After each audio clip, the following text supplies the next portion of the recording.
সরকারি চাকরিজীবীদের সম্পদের হিসাব নেবে সরকার। সব সরকারি চাকরিজীবীকে সম্পদের হিসাব দিতে হবে।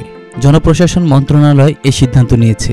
রোববার জনপ্রশাসন মন্ত্রণালয় থেকে এ সংক্রান্ত আদেশ জারি হওয়ার কথা রয়েছে। জনপ্রশাসন মন্ত্রণালয়ের এমন সিদ্ধান্তের পর চাকরিজীবীদের সেই হিসাব কিভাবে কোন পদ্ধতিতে নেওয়া হবে সে বিষয়ে একটি ফরম্যাট প্রস্তুত করা হবে বলে জানান মন্ত্রণালয়ের সিনিয়র সচিব মোহাম্মদ মুখলেসুর রহমান। জানা গেছে ৫ বছর পর পর সরকারি কর্মচারীদের সম্পদের হিসাব জমা দেওয়ার বিধান চালু হয় ১৯৭৯ সালে। ৫ বছর পর পর সরকারি কর্মচারীর নিজ সম্পদ বিবরণী নিয়ন্ত্রণকারী কর্তৃপক্ষের কাছে জমা দেওয়ার কথা। তবে চাকরির সেই আচরণবিধি আদতে মানছেন না তেমন কেউ।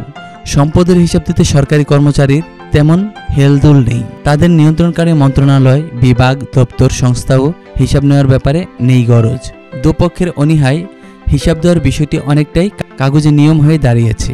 ক্যাডার নিয়ন্ত্রণকারী বিভিন্ন মন্ত্রণালয় ও বিভাগের মধ্যে বিচ্ছিন্নভাবে দুই একটি তাদের অধীন কর্মকর্তাদের দায়সারা হিসাব নেয় বটে, কিন্তু সেগুলো খতিয়ে দেখা হয় না। কারো অস্বাভাবিক সম্পদ বেড়ে গেলেও ব্যবস্থা নেওয়ার নজির নেই। তবে বর্তমান অন্তর্বর্তীকালীন সরকার দায়িত্ব নেওয়ার ১ মাসের মধ্যেই এ বিষয়ে কাজ শুরু হলো।